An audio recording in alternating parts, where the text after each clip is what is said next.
Broad Streamcast Communicators, ang naiba at kakaibang plataforma sa digital broadcast mula Luzon, Visayas, Mindanao hanggang sa iba't ibang dako ng mundo. Broad Streamcast Communicators, ang sandigan ng sambayanan mula sa walang labis at walang kulang na pagbabalita, paglilingkod, maglalahad ng mga mapagbuong komentaryo at usaping pambayan para sa kapakanan ng karamihan. Broad Streamcast Communicators, tuwirang maglilingkod ngayon hanggang sa susunod na henerasyon.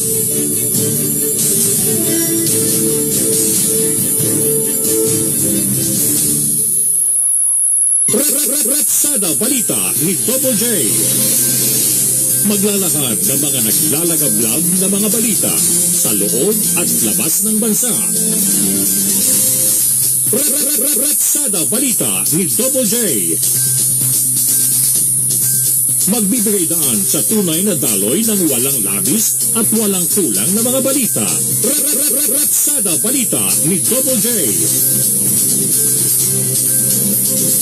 At ngayon, narito ang inyong tagapagbalita, si Double J, Joseph Javier.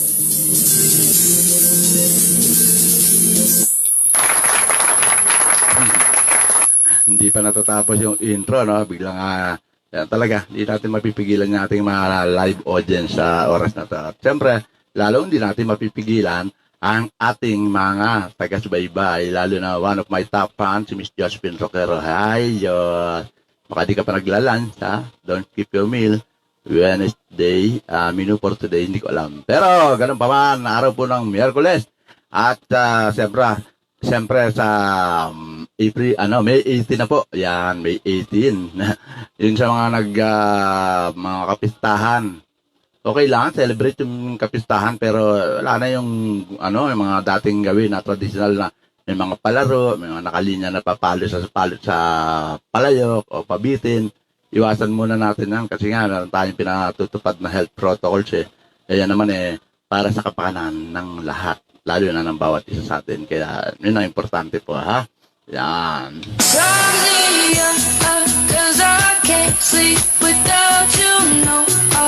At araw ng Miyerkules, doon po sa mga deboto ng Simbahang Baklaran, ingat-ingat lang. Ang importante, wala naman pong pipigil sa inyo eh. Talagang siyempre, deboto yan eh. At talaga nandun nakadebote ka na. Andun na yung aim ng pananampalataya. Wala pong pipigil sa inyo. Kaya lang, ang sinasabi lang dyan is sumunod lang tayo sa health protocol dahil yan naman ay para sa kapakanan ng lahat. Lalo na sa mga deboto ng Simbahang Baklaran.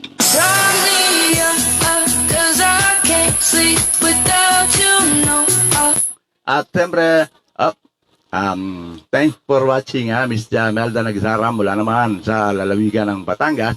Yan po, sa Rosario, Batangas. At ganoon na rin, siyempre, yung pagbati natin sa yung hubby na patuloy na nasa Saudi Arabia sa lugar ng Jubail. Tama, yan. Ayan, ingat lang. At baka hindi man naglalansa, huwag kakalimutan, don't keep your meal. Laging paalala ng inyong lingkod dyan. Ganoon na rin, siyempre, sa ating mga kaibigan, kababayan, ka-BSCT na ngayon ay nagsasagawa na kanilang lunch break. Sige, lunch break lang. Kain lang, walang problema. Kain lang, importante yan. Importante yan. Dahil yan ay isa sa mga preventive measures natin para mapaglabanan natin itong kinakaharap nating hilas na pandemic letting yan. Pandemic na yan. Nako.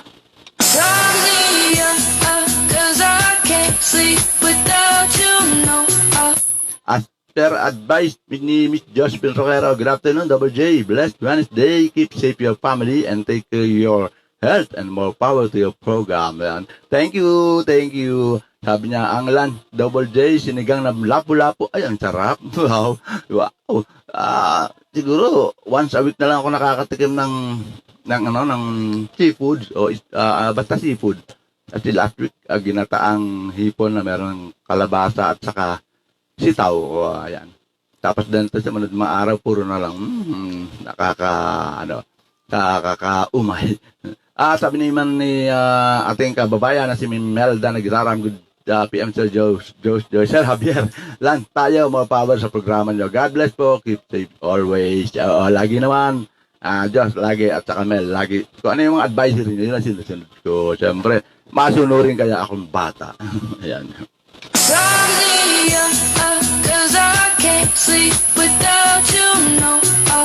At bago natin ihatid ang ating mga balita ngayong araw ng Miyerkules, sa mga balitang naganap kahapon, kagabi, kanina, at hanggang sa mga oras na ito, yan ang ating mga balita mula pa rin dito sa ating programa Ratsada Balita ni Double J. Siyempre, sa pamamagitan pa rin ng ating himpilang Broad Dreamcast Communicator. Yan. At bago natin maihatid dyan, lalo na yung mga public service, lalo na yung mga lagay ng panahon, batiin muna natin siyempre na isang magsaya, masagana at maligayang kaarawan ang lahat ng mga nagdiriwang ng kanilang kaarawan ngayong araw na to. Sabi nung iba, hindi mo naman ako binabati. Kung makinig ka kasi, hindi mo naman nilagyan ng pangalan kailangan ko po ng pangalanan sa dami na ng nagdiriwang ng ika nga ng kanilang ang tawag noon, yung birthday celebration, o di ba?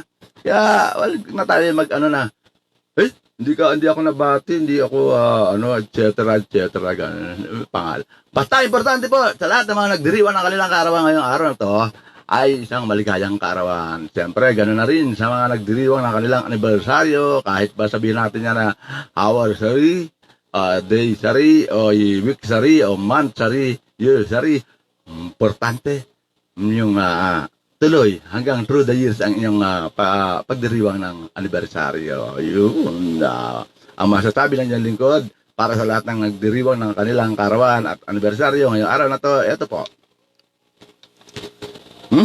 Nawala ang ating sound. Ito pala. Ayan, Ayan. At gano'n na rin sa ating mga nagdiwang kahapon ng kanilang kaarawan at anibersaryo. Belated happy anniversary at belated happy birthday. Dun sa mga magdiriwang bukas ng kanilang kaarawan at anibersaryo, advance happy birthday, happy anniversary. Yan, ang pagbati ay galing po dito sa ating himpilang Broad Dreamcast Communicator, siyempre sa pamagitan pa rin ng programang Ratsada Balita ni Double J.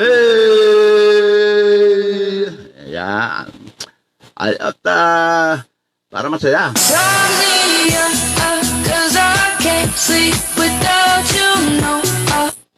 Yan nabitin.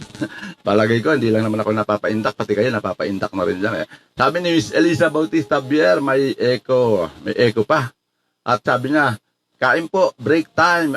Sige, di siya ba nagsasagawa ng mga break time ngayon at lunch break? Sige po, kain lang habang nakatutok dito dahil alam ko inaantabayanan nyo ang mga ihahatid natin balita at balita.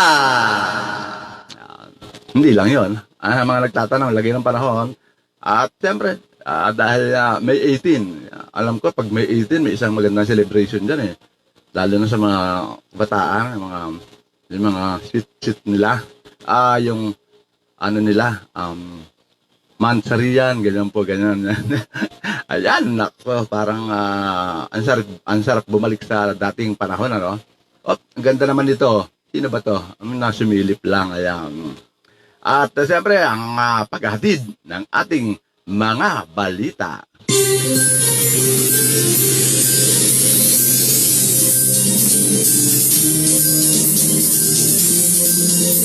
Yung pala, si Roxanne Jane Glomar. Ayun. Ganda naman ang photo profile mo, Roxanne.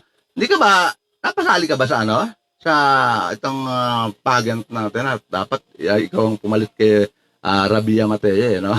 Sabi na, happy lunchtime po, Sir Javier. God bless you po. Uy, likewise. Don't skip your meal, Importante, kumain, At yung unang subo, para kay Double J. Thank you.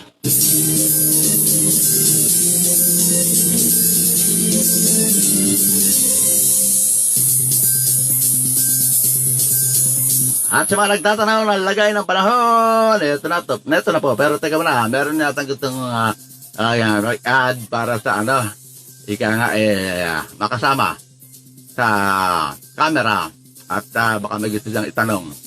Anyway, welcome po sa mga nagnanais na nag-participate sa True Camera at welcome po dito lang. At di lang yun, pwede kayong welcome po kayo na magbigay ng mga komento, opinion dito sa ating mga ihahatid na balita ngayong araw ng Miyerkules.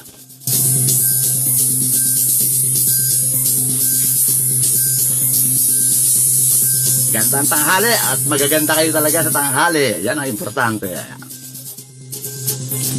Turn on Dodge. Okay, sabi ko. At ito po, alagay ng panahon ngayong araw ng Miyerkules. Samantala, ayon sa pag-asa, apektado pa rin ng Intertropical Convergence Zone o ITZZ ang malaking bahagi ng ating bansa. Ayon kay pag-asa weather specialist Joey Pigracion, partikular na nakaka-apekto ang ITZ sa Palawan, Visayas at Mindanao. Bunsod nito, asahan pa rin niya ang kalat-kalat na pag-ulan. Mabuti naman may pagkalat-kalat na pag-ulan dahil ang init, grabe. Mamaya, may follow-up po tayo sa ang temperature natin. At pagkidlat at pagkulog sa mga nabanggit na rehiyon. Diyan na, sa mga Palawan, Visayas, Mindanao. So, ibig sabihin, mainit talaga sa Metro sa dito, NCR, sa Plus Bubble. Hindi kasi sila tatamaan nitong Intertropical Convergence Zone na ito. Sa nalalabing bahagi naman ng bansa, magiging maaliwalas pa rin ang panahon at asahan na ang mainit na temperatura. Yan ang sinasabi natin, mainit na temperatura. Ewan ko lang kung hindi nyo nararamdaman,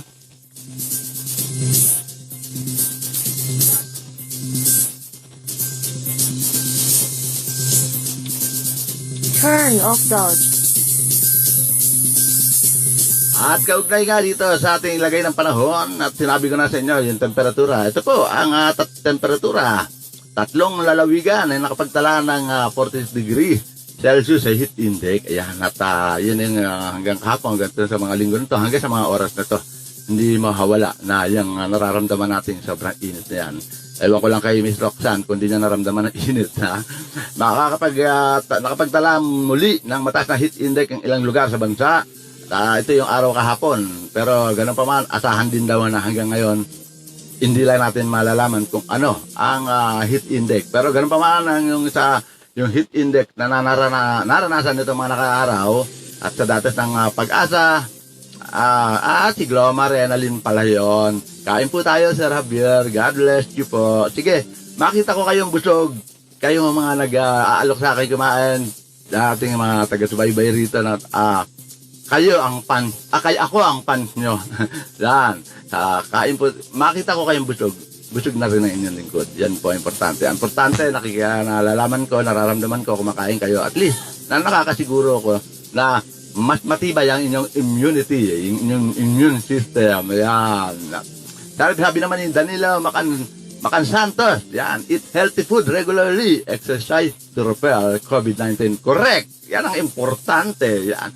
Basta masasabi ko lang sa inyo dyan, andyan kayo, just stay put, keep on watching. Kailangan ko ang inyong mga komento at ano man ang inyong opinion dito sa mga ihahatid natin na mga balita. At baka meron kayo hindi alam at pwede kayo magtanong. Hindi lang yan, meron kayong gustong batiin, welcome po. Meron kayong gustong ipanawagan, welcome po dito sa ating programa Ratsada Balita ni Double J. Dahil ito yung programa ko, hindi ako ang boss dito, kundi kayo. Kaya hinahatid ko, naglulingkod ako sa inyo para sa mga mahalagang impormasyon at balita. Dito pa rin sa Ratsada Balita ni Double J. Just keep on watching yan. Thank you. At dahil nga din sa mainit na panahon, at sa datos niya ng pag-asa, umabot sa 46, sa init niyan, degree Celsius ang heat index sa bahagi ng Apari, Cagayan, at Sangli Point, Cavite, Lawag City, Ilocos Norte, mga bandang alas 2 kahapon. Naitala naman ang 45 degrees Celsius sa heat index sa Catbalogan, Western Samar, bandang alas 2 din kahapon.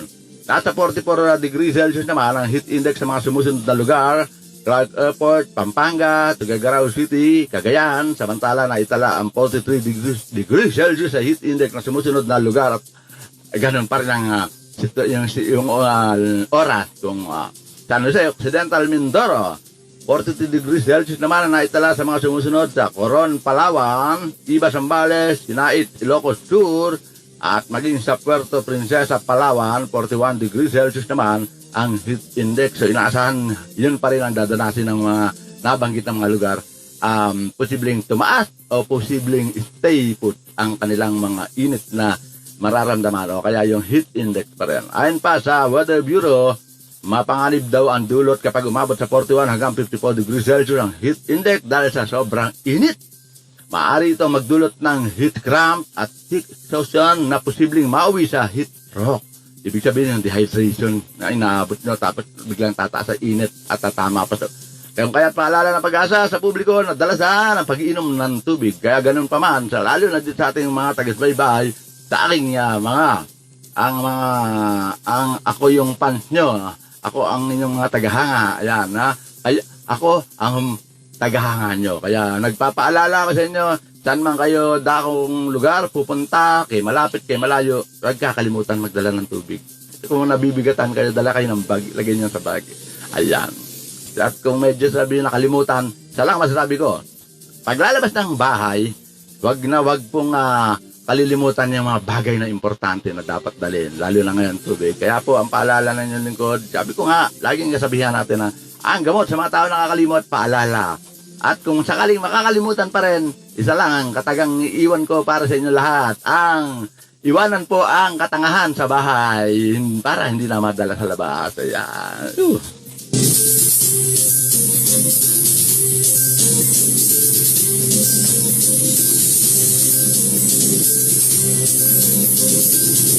At yan po ang lagay ng ating panahon, pati na rin po ang kondisyon ng mararamdaman sa mga sundalito. Asahan na rin daw ayon sa Pag-asa na itong araw na to, posibleng umabot sa 42 hanggang 50 ang degree Celsius na mararanasan. Samantala, oras sa buong bansang Pilipinas. Ayan po, ganap ng alas 12:19. Kaya kain-kain lang. Sarap kumain habang nanonood at nakikinig at maraming malalamang impormasyon na napakahalaga. At narito na po ang ulo ng ating mga balita na ihatid ngayong araw na to, araw ng Miyerkules ng inyong lingkod, si Double J, para po sa Ragsada Balita ni Double J, dito pa rin sa ating himpilang Pro Dreamcast Communicator.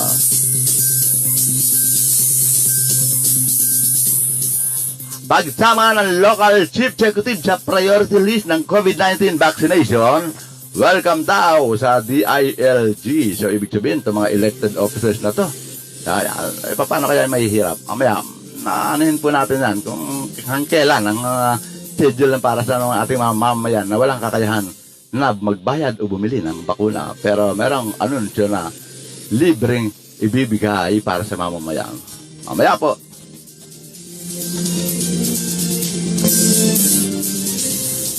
Para tuloy pa rin po ulo ng mga balita. Ito po, samantala, mga dentista, medtech, inirekomendang kunin ang pamahalaan sa pagtuturok ng COVID-19 vaccine. Sa isang banda, tama rin po yan para mapabilis. Para sa ganun hindi na rin nahihirapan naghihintay na matagal ang ating mamamayan, di po ba? Kasi kung minsan may mga pagkakataon na limited lang sa dami ng tuturukan, tapos ang health workers na nakantabay doon para magsagawa ng vaccination sa mga vaccination rollout, aabot lang sa 20. Then, ang mga nakapila ay maabot sa 150. Di po ba? Ayan, hanggang anong oras na matatapos.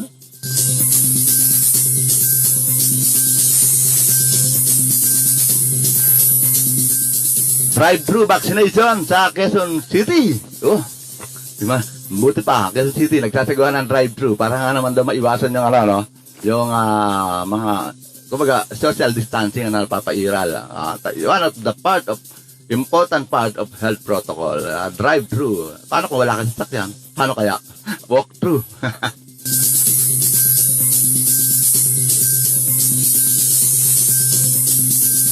Speaking of walk-in vaccination appointment, bawal pa rin sa Pasig City. Bawal. So, ibig sabihin, kailangan may sakyan ka. Pero linawin natin, mamaya po, kung ano ibig sabihin yan, ang board ng balita mamaya po, hati natin mga board ng balita na yan. Samantala, tuloy pa rin ang ulo ng mga balita.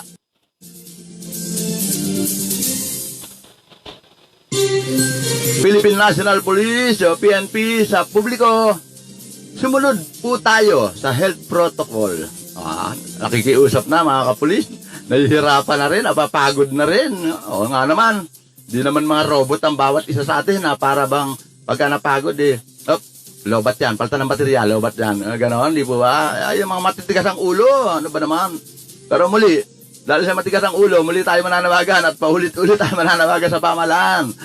At piging po sa ating pamahalaan na ika nga po meron pong suggestion ng inyong lingkod. At siyempre, ayan po ay sa tulong rin ng ating ilang mga mamayan na nagsasabi, tama ka dyan, Double J. Ito po, lahat po ng mga nahuhuli ng mga sobrang tigas ng ulo dahil umaabot na sa third offense. Ayan po. Lahat po ng mga nahuli, mga third offense, kung gaano karami na po yan po ay ating mapapakinabangan. Simple lang po. Ipadala po sa pamagitan ng ating Coast Guard o Philippine Navy doon po sa West Philippine Sea at sila ang pagbantayin doon. Doon kahit di sila naka-face mask, ano man ang gawin nila ron, magpaikot-ikot sila, gawin nila ang gustong gawin nila ron. Yun po, mapapakinabangan sila para magbantay po sa West Philippine Sea. Kung sakali nakita nila na medyo may dadaong na barko na hindi kilala, sandali, ano kayo? Merong utos sa amin ng Coast Guard na hindi kayo pwedeng di po ba? Napakinabangan natin yung mga yan. Total dito, matigas ang ulo nila rito sa NCR plus Blabol, plus sa ating pang mga ilang lalawigan o ilang region. Maraming ganyan. Sila ang mapapakinabangan natin. Correct me po kung yan po sa akin suggestion lang. Kung sa tingin nyo, okay, go for that. Tuloy-tuloy natin papanawagan yan. Samantala, ex-DFA, ang dating namumuno ng Department of Foreign Affairs, Secretary Del Rosario, tinawag na pagsuko ng bansa ang naging pahayag ni President Duterte kaugnay sa WPS. Ano kaya ang ibig sabihin nun? Mamaya po, asin natin ang buwan ng balita na yan.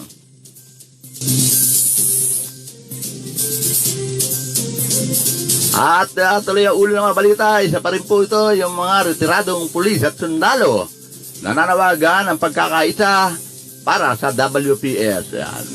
Kaya nga may ipinaglalaban. Hindi naman sinasabi na aasa natin sa pamahalaan. Ano ba? Puro na lang ganyan sinasabi. Ito na, may mga kumikilos na rin na para ano ba talaga? Siyempre, halimbawa, ikaw namumuno ka sa isang organisasyon o lalo pat napakabigat ng ganitong responsibilidad na sambayanan buong bansa, di po ba? Doon lang sa isang organisasyon, minsan di mo pwede i-plea ang ang ano man yung alam mo makakabuti sa kanila lahat, meron pa rin kontra. Kaya mas maganda minsan ang ginagawa po, lalo po ako for how many long years naging pangulo ng isang press corps. Lagi ko po sinasabi na hindi ako naging dominante. Sundin natin kung ano resolution. Ako ano yung bylaws na isinusunod ng ating organisasyon. Then kung meron hindi nasusunod, sabihin sa board, pag-usapan ng board, saka lang dadalhin po sa akin kung a-aprobahan ko o hindi.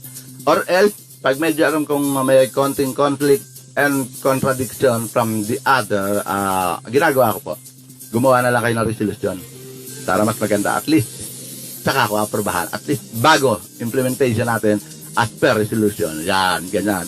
Ito ang hirap katulad dyan. Ginagawa ng ating pamahalaan na nakikipaglaban sa ganyan. Sasabihin, duwag, takot, ganyan. Pero ang nakikita o nararamdaman, hindi po ako, hindi po ako nasa side ng kung ano man, Ako po para sa mamamayan. Napansin ko, naramdaman ko lang po na parang, sabi nila, duwag, gano'n, tatakot. Hindi nila naisip na, bakit, ako halimbawa, isang namumuno, bakit ko itusubo ang buhay ng bawat isa kung hindi naman kakayanin? Alam naman natin na, ito, ang bansang Pilipinas, at ito, ang bansang Chinese, gano'n mo kalaki, Di po ba? Yun lang yun kahit badaanin natin sa referendum, papayag ba kayo? Nalalaban na tayo ng gera sa bansang China. Di po ba? Parang gano'n. Kung may mga paraan na maidadaan sa magandang usapin, bakit hindi natin tayo makipagtulungan? At least, tayo naman lahat na apektado rito. Di po ba? Yeah. Tuloy pa rin po ating ulo ng mga balita. Ayan po yung mga request ng mga retiradong pulis sundalo na nananawagan ng pagkakaisa para sa WPS.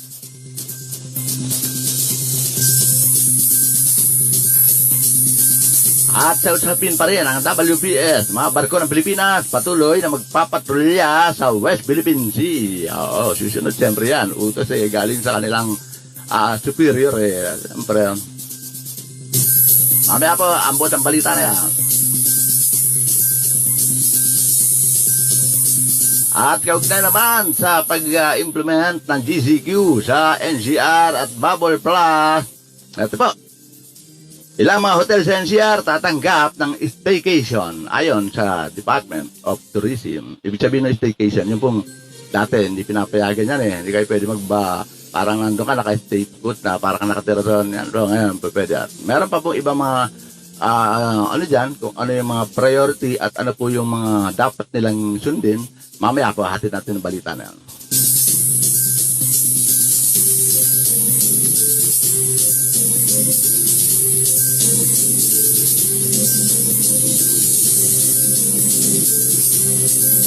At samantala, di sa mga kumakain ha, yung mga hindi pa naglalunch dyan, na nasa opisina pa, may tinatapos, mamaya na po yan. Huwag natin paghintayin ng pagkain. Tumatakbo oras eh. Yung trabaho makakapaghintayan. Yung pagkain importante. Kasi kung mga last minute saka katatakbo, dahil tinapos mo yung trabaho mo, pagdating doon meron ka na lang 5 minutes para kumain, nagmamadali ka ngayon. Hindi ka ngayon makapag-focus ng maayos sa pagkain mo hanggang sa mamaya na nga to, malilit na ako. Yan. Okay lang naman yung iwanan mo saglit. Balikan mo. Importante matapos mo pagkain mo. At least bumalik ka, nasa oras pa, may mga mahaba pa, nakapag-relax ka pa, di po ba? Kaya yung mga nag-sasagawa dyan na sabi, ano to eh, Ras to eh. Kaya mo yan, Ras. Mamaya mo na ituloy yan. Importante, mag-lunch muna, mag-break, lunch, break, kain, gawin muna, kumain muna. Okay, tuloy po ating mga balita.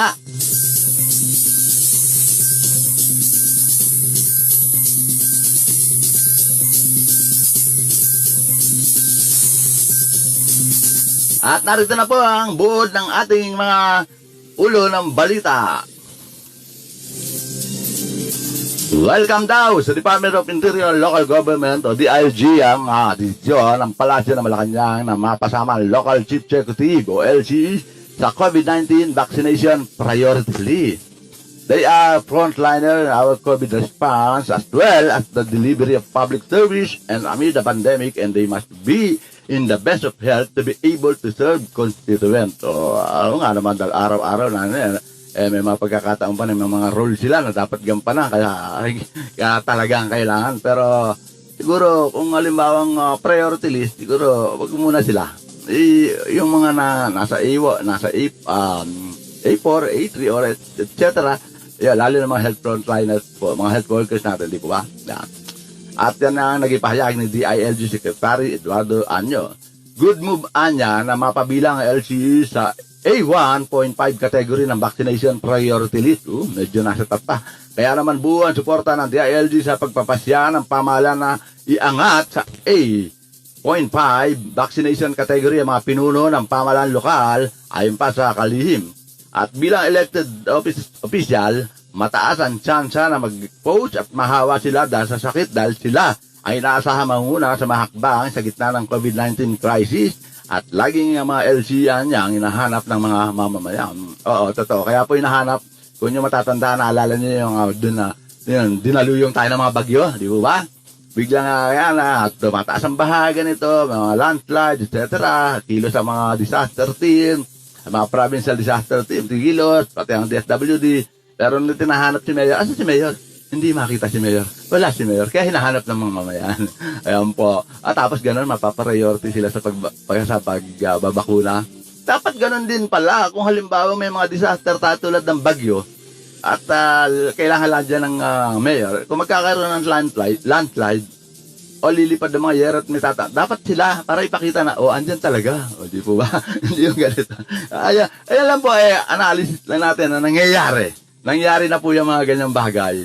Kaya, medyo, tignan maigi. Kung talagang karapat dapat na ma-priority. Kung meron man, meron po talaga. At kilala natin yung mga LGUs leader na yan na talagang andyan. Makikita mo, makakausap mo, hindi mo hahanapin. Andyan po. Pero yung ganyan, na katulad na lang na bumabagyo, binabaha na, nalulubog ng kanyang mga kababayan. Asa na si Mayor?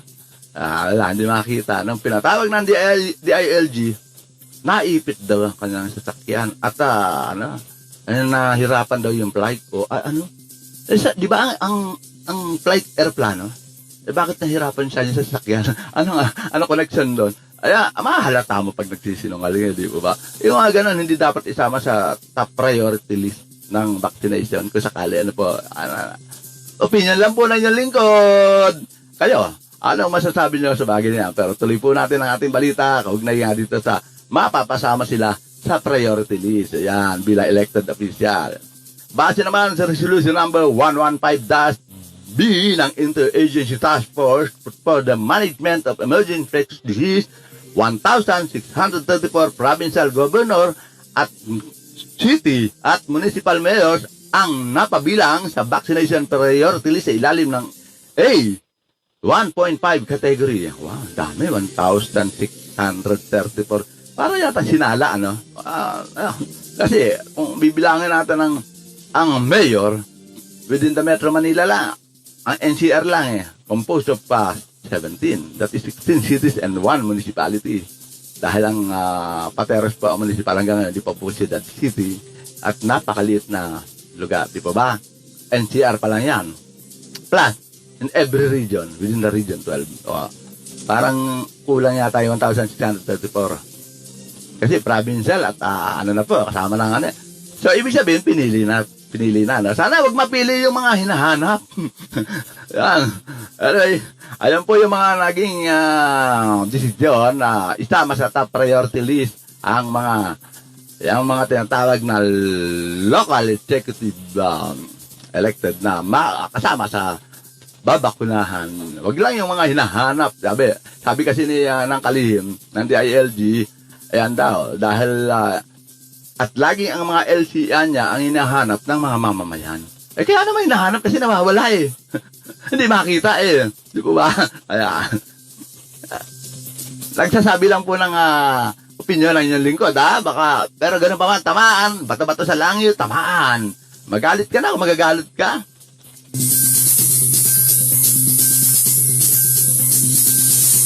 At sa usapin pa rin ng ating bakuna, ito po, sinusulong ngayon ng ilang mambabatas ang panukalang batas na naglalayong gawing COVID-19 vaccinators ang mga dentista at mga medical technologies. Isang batas, dapat po talaga.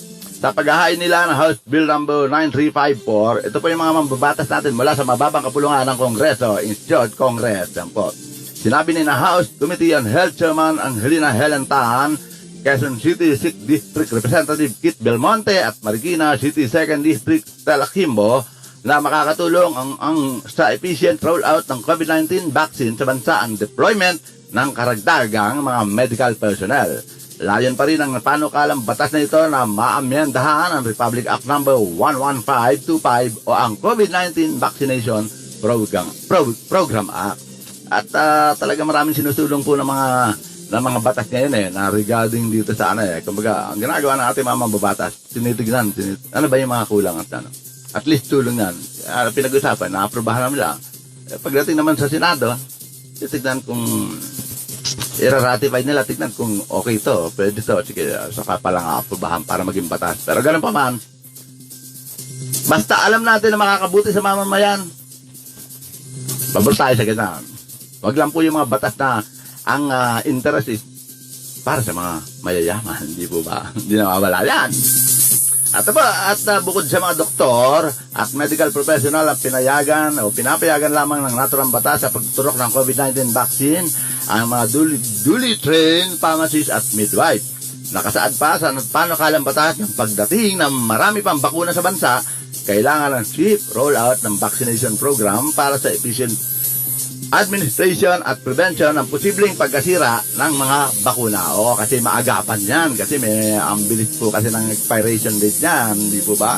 Katulad na nangyari din sa isang bahagi ng Mindanao na nakalagay dun sa kanyang nakalagay dun sa cooler biglang nag-brown out. Ayun, nasayang ang 348 na bakuna. At sa ngayon, nabatid na mahigit 3 million dose ng COVID-19 naman ang naiturok na sa mga Pilipino. Umangat na. At 3 weeks ago, nasa magwa 1 million pa lang. Ngayon, nasa 3 million. Bagay, in fairness naman, justified naman po na marami na rin ating mga kababayan na talagang willing nang magpabakuna. Dahil ang naging problema lang po talaga nung una, kung bakit ayaw nila magpabakuna, yung bang nagkaroon sila ng agam-agam.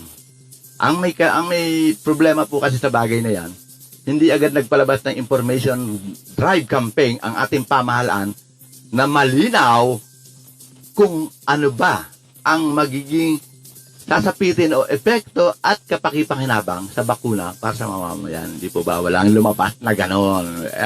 Ngayon, ang mga mamamayan, nung naobserbahan nila na yung mga nabakunahan, naging okay, ganyan, ganito, wala, ganyan. Saka pala sila nag-isip. Kaya po ngayon, ang dami talaga na talagang gusto ng willing ng magpapakuna. Ayan. Kumbaga, sakit na ng Pinoy yan eh. For example po, halimbawa, registration para sa COMELEC. Open na yung registration by Monday. Tara. Sige, laka na ako. Marami yan eh. Pagka kukunti na lang. Halos lahat ganun ang nasa isip. Kaya pagdating ng mga less than 1 week na lang, ito, saka sila bubuhos. Ayun, mas lalo nga. Meron pong hindi nakakapagpa-registro. Kasi nga, parang paparistro dami. May cut-off na Ayun na. Kung nung maaga, dapat nga isipin lagi ng ating mga kababayan yung daig ng maagap ang masipag. Di po ba?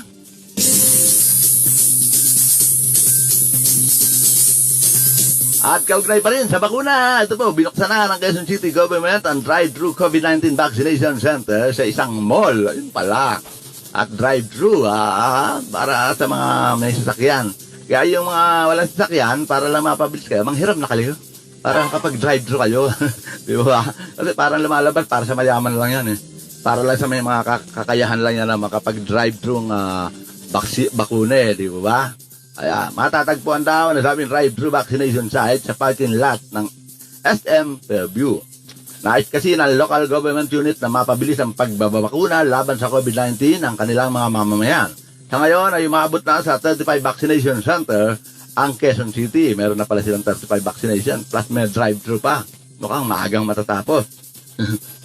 Meron 10% na lamang kasi o halos 184,000 ang naturukan na ng COVID-19.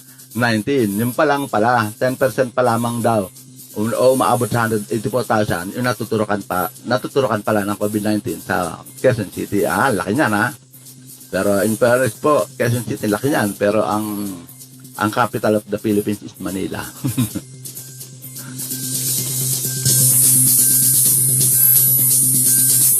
At tuloy pa rin po ating mga balita at related pa rin po dito sa bakuna. Samantala, pinagbabawal na sa lungsod ng Pasig yung mga walk-in appointment para sa pagpapabakuna laban sa COVID-19. Sinabi ni Pasig City Mayor Vico Soto na kanilang tatanggihan ang mga magtutungo sa mga vaccination sites na walang mga schedule appointment. Yun naman po pala. Ibig sabihin, kailangan meron ka ng appointment para pagpunta mo ron, hindi na sayang ang oras mo, hindi na sayang, hindi ka napagod, at hindi ka magre-reklamo. Bakit sila nabakunahan ako hindi? Kasi wala ka pang appointment. Yun pala yun. Kasi ang sa ulo ng balita po, nakalagay, walk-in vaccination appointment, bawal pa rin sa Pasig City. Di ba? Kaya ibig sabihin, kung kayo magpapabakuna, gusto nyo na magpa-schedule at magpa-register through online. Halos lahat gano'n naman po through online or within your barangay office. Makipag-coordinate po, gano'n. Kasi kung meron drive-thru vaccination, walk-in vaccination, yung pala, appointment, bawal, yung pala, ito po ang dahilan, Kaya doon sa mga taga-Pasig na nagnanais magpabakuna, nabalitaan nyo dun, may bagong site at malapit sa inyo, huwag kayong basta susugod. Pumunta kayo sa barangay nyo para may schedule na rin po kayo at makasama kayo sa mapabilang na po, Tuloy natin ang balita. Pinabulaanan nito ang kumakalat na balita na tumatanggap sila ng mga walk-in appointment para magpaturok ng COVID-19 vaccine. At sino naman kaya yung lokal na pamahalaan ng papayag ng ganon? Di dumagsayan. Doon pa lang nasira na yung health protocols Magugunitang ipinahayag ng alkalde na handa silang gumastos ng 300 million para maturokan ng COVID-19 vaccine ang nasa 700,000 na residente ng Pasig. Pero more than, kung di ako nagkakamali, nasa at least less than 3 million ang residente ng Pasig. Ito lang yung bilang lang na mapapabakunahan. Ayan po, ang malinaw walk-in vaccination appointment, bawal pa rin sa Pasig City para hindi buhos ang tao. Paristo na kasi kayo.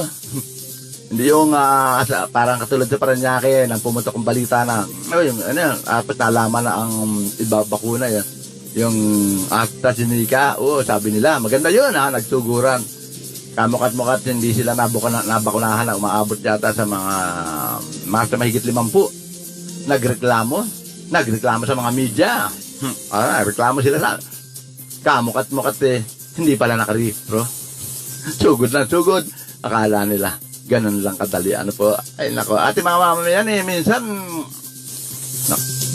kumbaga, parang ganito po. Halimbawa po, online, nakita niya, ganda, ganito. In order. Nung dumating scam kayo. Yung in-order ko, ganito, pero yung binayaran niya, yung nagkakahalaga lang ng 200. Hindi mo na binasa na by itemize. Basta nakita na lang picture, gano'n, pwede mo naman basahin Kung ano ayun. Kumbaga, kung bibili mo lahat yon, nagkakahalaga siya ng mga at least 800 para package. Pero kung isa lang, nakaano lang yun, alba, ito lang yung kulang mo, yun lang bibili mo. Kaya yun lang binayaran na 200. Nagre-reklamo, gusto niya, at the price of 200, lahat kunin na yun. Hindi po nagbabasa kasi. Kaya peging po sa ating mga mamayan, bago kayo sumugod sa anumang transaksyon o anumang schedule na pupunta nyo, be sure po na unang-una, naka-appointment kayo. Pangalawa, dala nyo na lahat ng kailangan na. Para hanapin man sa inyo, ready kayo, hindi yung babalik pa kayo. Yan lang po Kaya nga laging paalala sa inyo ng inyong lingkod, doon po sa ating mga kababayan, pag lalabas po ng bahay, saan man kayo magtutungo, iwanan natin ang katangahan. Huwag nang dalhin sa labas po Sorry, tao lang po.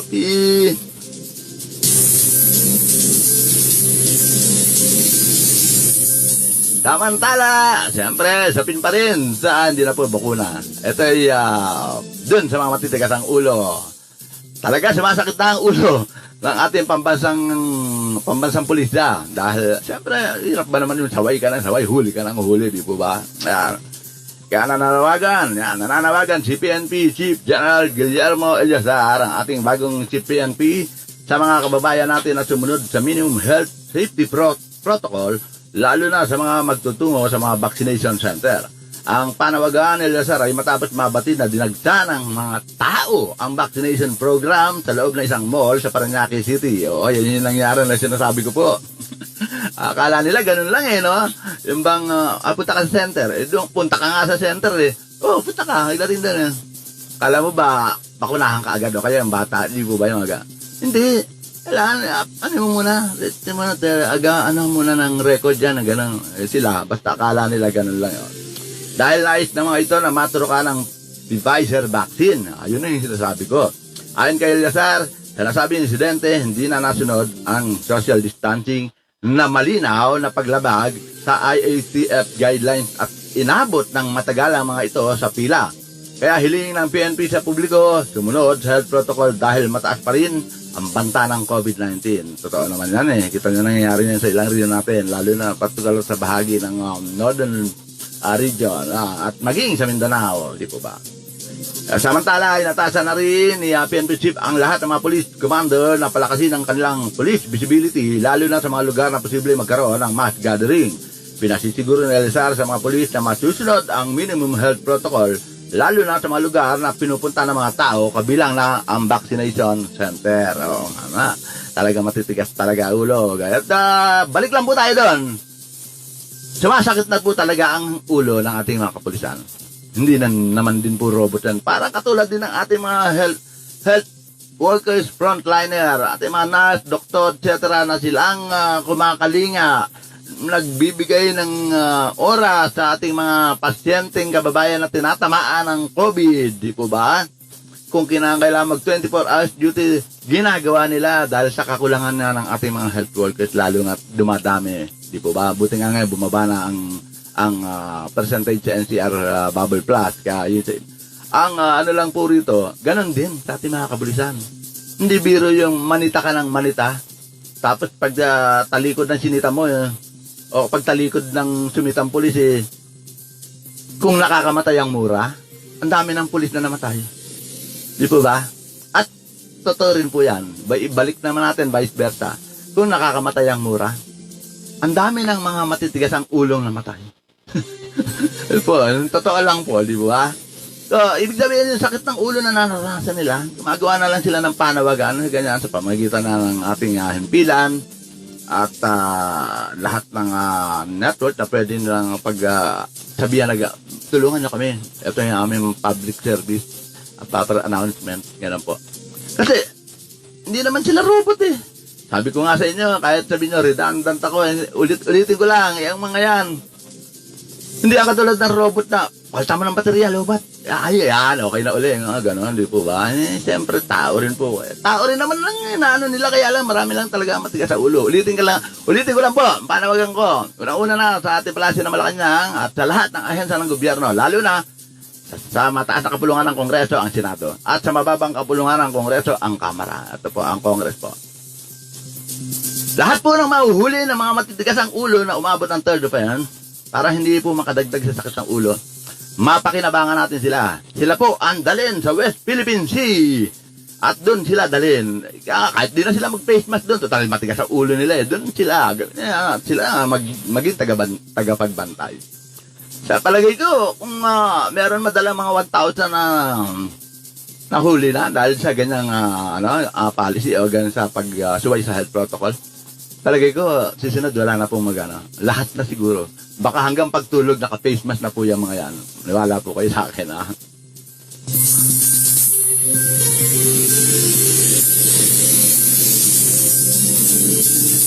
Oras sa buong bansang Pilipinas! Ganap na pong alas 12:49. 11 minutes. Para, hindi pala. 19 minutes pa. Teka. 11 minutes na. Anyway, ganun pa man, sa kabila ng mahaba pa po yan. May mga balita pa tayo. Ang sinasabi ko lang po sa inyo, ito ating mga hinahatid na balita. Ano man po ang inyong opinion at komentaryo o comment, welcome po. Na magbigay po kayo ng inyong mga komento o opinion po. Ayan.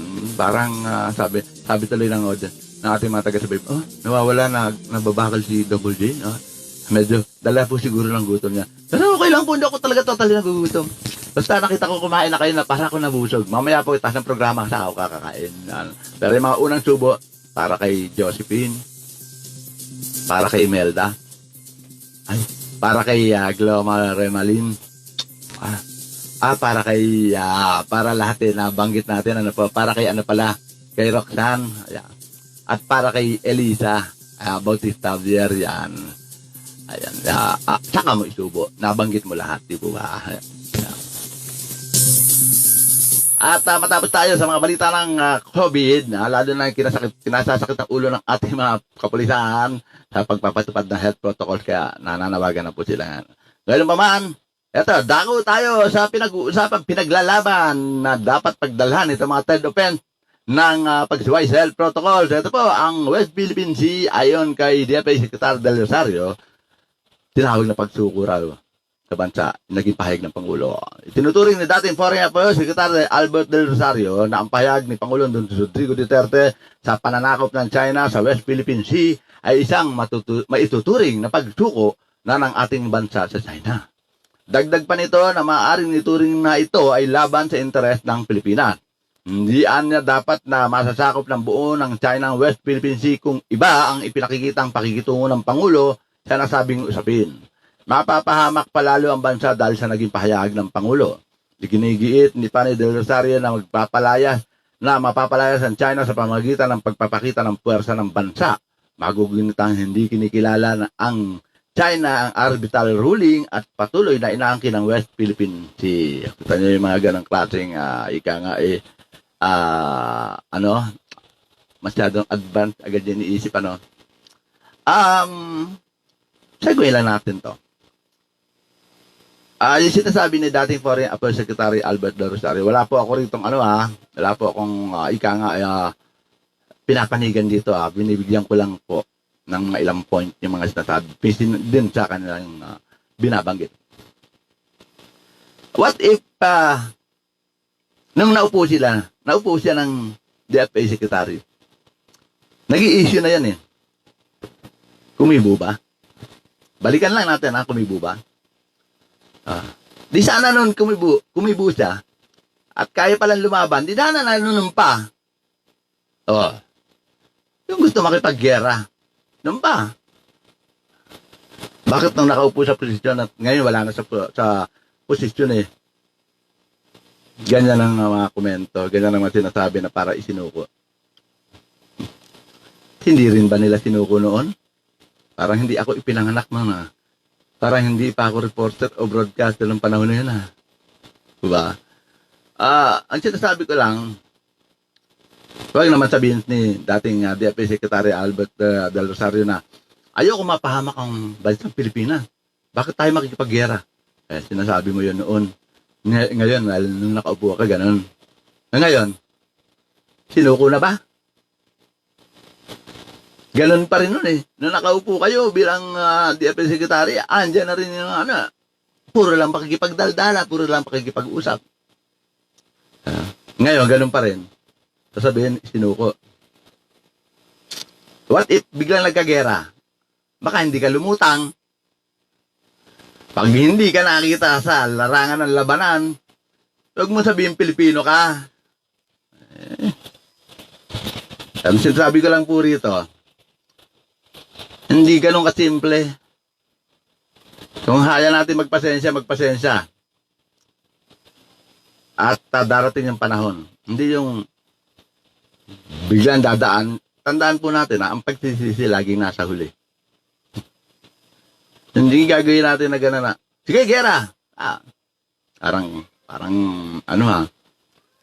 David and Goliath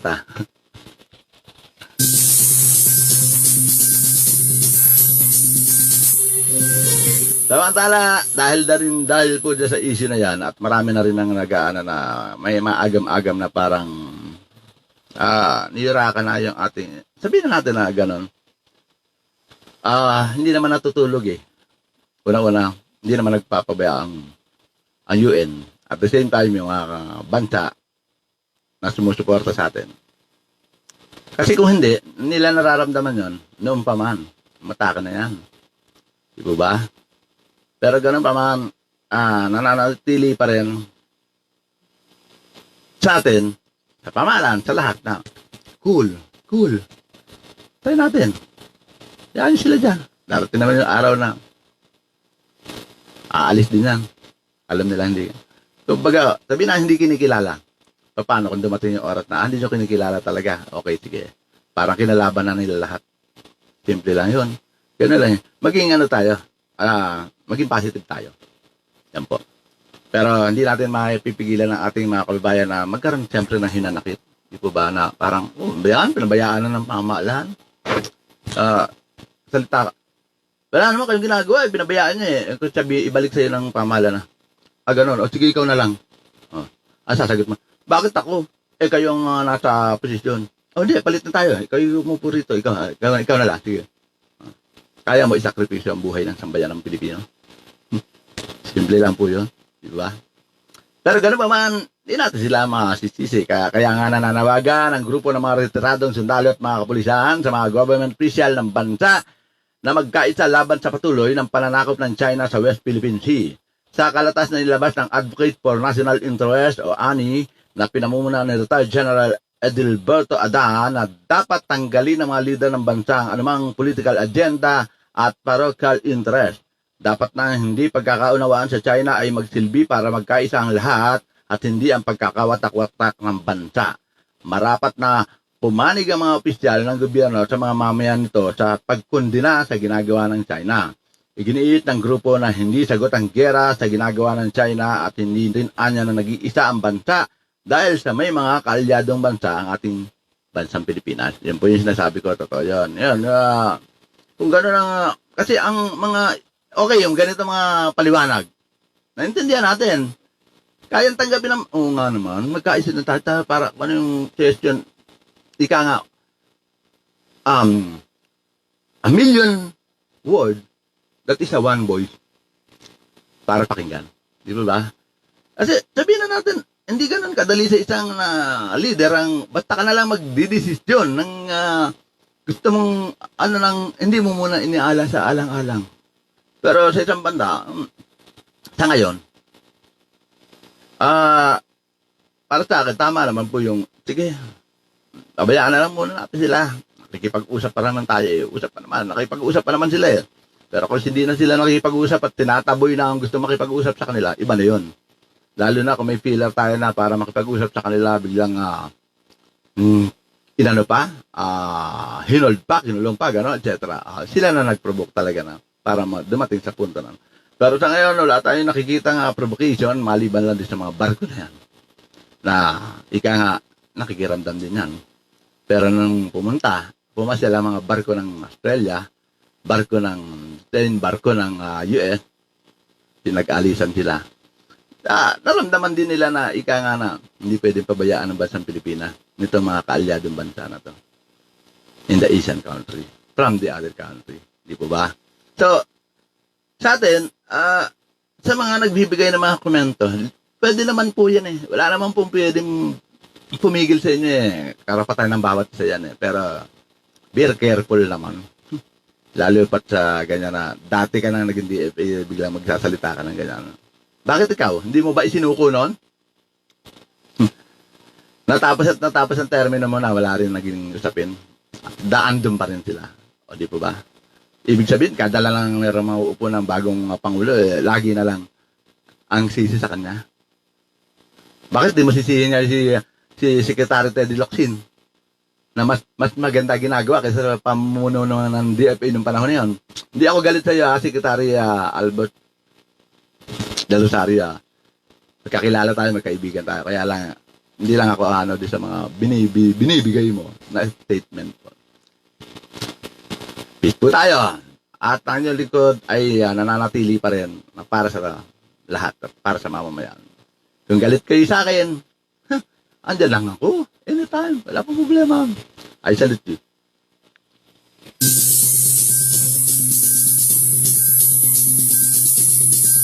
At sa usapin pa rin po ng WPS, mga barko ng ating bansa, hindi atras ang Pilipinas sa mga barko sa West Philippine Sea. Pahayag ito ng Palasyo ng Malacanang sa gitna ng tensyon laban sa bansang China.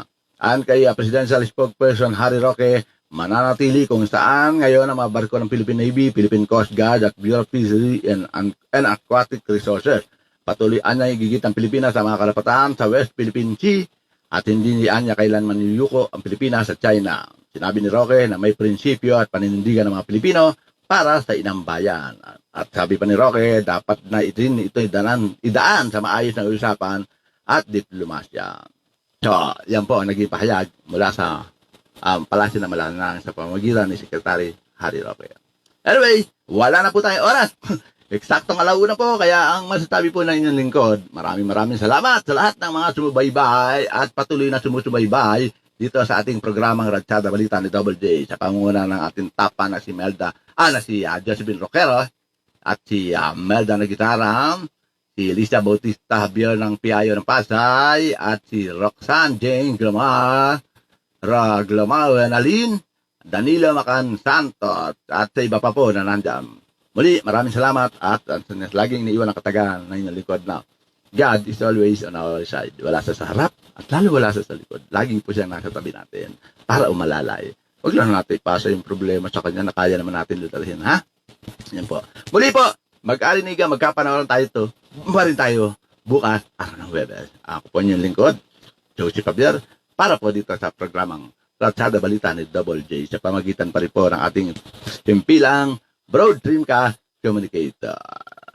For the meantime, paalam po. Inyong natunghayan at napakinggan ang mga pangunahing balita at paghimay sa mga pangyayari at mga kaganapan dito sa Ratsada Balita ni Double J sa pamamagitan ng Broad Streamcast Communicators. Hanggang sa muli, maraming salamat po.